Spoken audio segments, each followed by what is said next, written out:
If you are into wargaming or historical board gaming in general, chances are that you know, and probably very well, the website Fomm World. I know that I spend my fair amount of time there. So I got pretty excited when I heard that they also entered the business of publishing, that they had founded a Fomm World Press, and I wanted to try their first publication, which is Beda Fomm. It is the new edition of an old game. I haven't tried the old one, so I cannot compare, but I did play this one. The topic is one of the most unglorious moments in Italian military history, and there are many of those, but this one is pretty bad, maybe the worst one. What happened is we are in World War II, North Africa. The Italian 10th Army was retreating from the British Army after a series of defeats, and the British Army decided to try to catch the retreating army and get a huge number of prisoners. So what they did is they sent ahead a small blocking force to slow down the Italian army until the bulk of the British army would catch up and capture the Italians. So this means that the game is gonna have two players, the British player and the Italian player, and the two players are gonna have completely different starting situations and objectives.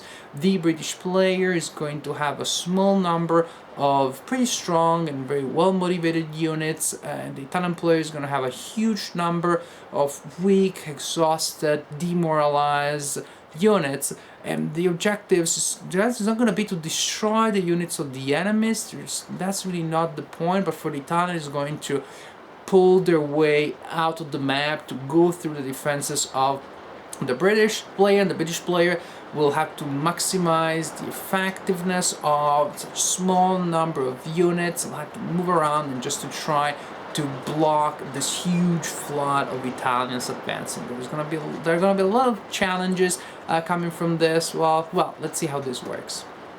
This is the map, which is printed on paper. I did not place it under plexiglass because I wanted to avoid reflections, but we'll still have some, but oh, whatever. The map looks a little empty, but this is a desert war after all, so what would you expect? The only things that matter really are these axes here that represent undulated terrain, and then the net of roads. Here you can see only one from this distance, but as you play and you look a little closer, you will see the other roads, and actually again they're very visible as you're playing, so you're not gonna have a problem with that. It's definitely a very functional map. As you can see, there are three main roads, so here's one, here's another one, and then that one is there. The majority of the Italian units will enter from this hex here. However, the Italian player later can delay units from entering for one turn, and at that point then he can have them enter one of the two roads. And this is very important because probably the Italian player will want to have units on all roads, so that the British player will be forced to stretch his units in order to be able to stop all three roads. This is the initial setup, so you can see there aren't many people there at the beginning. There are only the British units that have been sent to intercept the Italian convoys.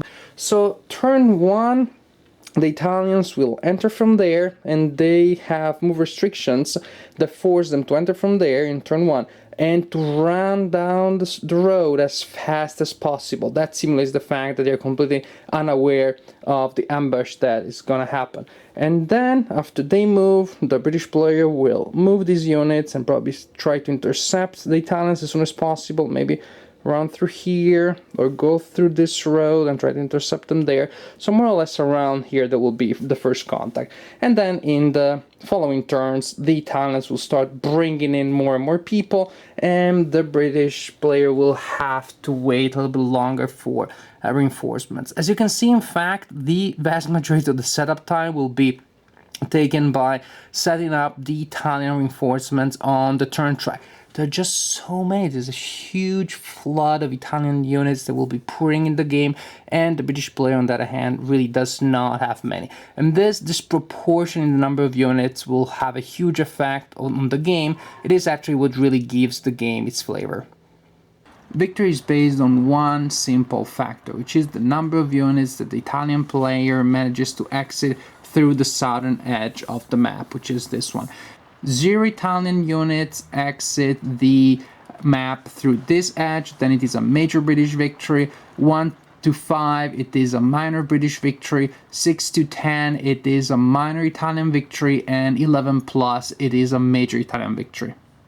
A turn is divided in 4 phases. First, the Italian player will go through all of them, and then the British player will do the same. First, you have movement, then you have the barrage phase, where units with an artillery value will be able to fire, and they can also do range fire. Then you have the anti-tank phase, where units that have an anti-tank value will be allowed to fire at armor. And then you have regular combat phase. Now, what is interesting is that both in the barrage and in the anti-tank phase, the non-phasing player is allowed to conduct attack before the phasing player does. So when the Italian player is playing, the British player conducts anti-tank fire first, then the Italian player, whose turn is, can conduct anti-tank fire. The same for the barrage, and then of course when it's regular combat, then it is the active phasing player that conducts combat. But in those 2 phases, it's gonna be your opponent that fires first. So when you move in advance, take that into account, that you have to defend against attacks that the non-phasing player has been preparing while you were moving. A factor of enormous importance in the game is morale. All units belonging to a group have the same morale value, and at the beginning of the game you have these counters that you will place on the morale tracks, and they will indicate you the starting morale value. So for example, all the units of the Bignami group will start with a morale of 9 during the game. During combat, the players will be forced to take morale checks, and when that happens, then the player rolls 2 dice and compares the result to the morale number. If, for example, a Bignami unit is forced to take a morale check with 9 or less, the morale check is passed. With 10 or more, the morale check is failed. And the interesting thing is that all units in a group share the same fate when it comes to morale. In fact, if a unit fails a morale check, then the value in morale of the entire group goes down by 1. So for example, that unit failed a check, it goes down by 1. Then the next time another Bignami unit is taking a morale check, now the value is 8, and so the player needs to roll an 8 or less. And so as you can see, once things start going bad, they tend to go bad faster and faster, because then the lower the morale goes, the more likely the player is to fail future morale checks. Even more interesting and problematic is the fact that if you fail a morale check by 1, 2, or 3, then the unit that failed the morale check retreats. If the morale check is failed by 4 or more, then the unit is simply eliminated, it surrenders. That means that later in the game, as the morale goes down, units are more and more likely to be simply disintegrated just by being forced to take a morale check, which is something especially the Italian player has to worry about, because he starts with a lot of units that have a lot of groups that have a morale of 6, which really is not much. So that might be a problem for the Italian player.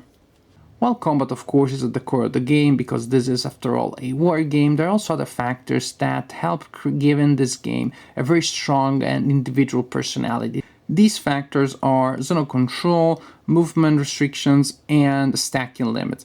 The zone of control is projected by all units but Italian transports. These are Italian transports, so everybody else projects the zone of control in 6 adjacent axes to that unit. Units entering an enemy zone of control have to stop immediately, and then in the next turn, if their movement factor is underlined, which means that they're able to do infiltration, they will be able to move from zone of control to zone of control. Otherwise, they cannot.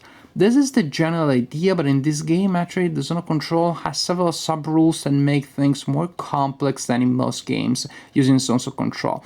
Units with a light stripe across their counter cannot enter enemy zones of control. They do project one, but they cannot enter the enemy one. So this unit, for example, will never be allowed to enter that axe, while this unit could enter that axe, then it would have to stop, and this unit could defend normally, but again, the contrary is not possible. Another thing comes from the fact that infantry cannot enter enemy zone of control unless it is moving together with an armor unit, or there is an armor already in the zone of control that the infantry is entering. So again, more limitations and problems.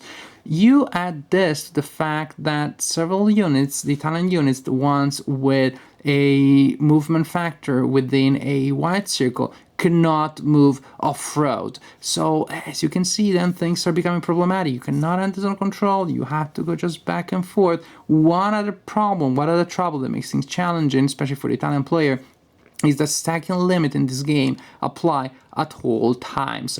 The stacking limit is 4, either 4 units, 4 regular units, or 1 battalion and one battalion and 1 other unit, meaning that the battalion counts as 3, 4 stacking purposes. And they apply at all times. So you see the problem here. You cannot move these units off-road. You cannot enter the zone of control. And as the units keep coming in, it is very easy for the Italian player to get stuck in a huge traffic jam here. This is a game that at first may look static because you have British units blocking the roads and then huge columns of Italian vehicles getting each other's way, sometimes trying to reposition so that an artillery unit can just go where it can do something, and around this you have armor and infantry moving off-road, but not so many units. However, I find it that precisely because there's so many limitations on movement and yet position is so crucial, in a way movement is emphasized, becomes so crucial. You will agonize just to make sure that you place that one unit in that one X that may lose you or win you the game.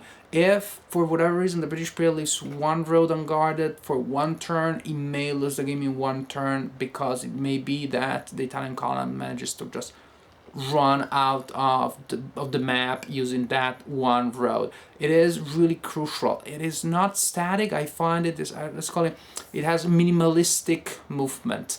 I find that the game is more balanced than one may think. I've heard of players online, I've read experiences shared by players online that say that the British player seems to be unbeatable. Not in my experience. I find that the Italian player can really do some damage to the British army.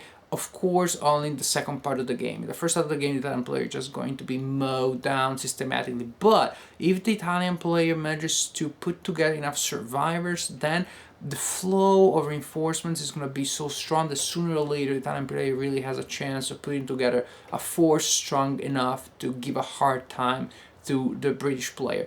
And overall, I also find the Italian side is more fun to play, which cannot be said about many games. Just because the British player is a little more on the defensive side, really has to react to what the Italian player does, and the Italian player can decide to concentrate forces on the units that are blocking the roads, try to destroy those, or he can just spread around the units that move off-road and try just to go around the blocking units. And then the British player really has a dilemma, because if you stretch too much to try to catch those units, then of course you're exposed to danger. In fact, a valid strategy for the Italian player is to combine the two modes. Sometimes you attack, sometimes you spread, and then the British player spreads, and then you try to concentrate and attack at that point. There are more things to do, and I would say that the game is deeper than it may look at first. It may look like I'm here, you're there, and we're just waiting for one of us to make a mistake, but there are many things that will happen around this.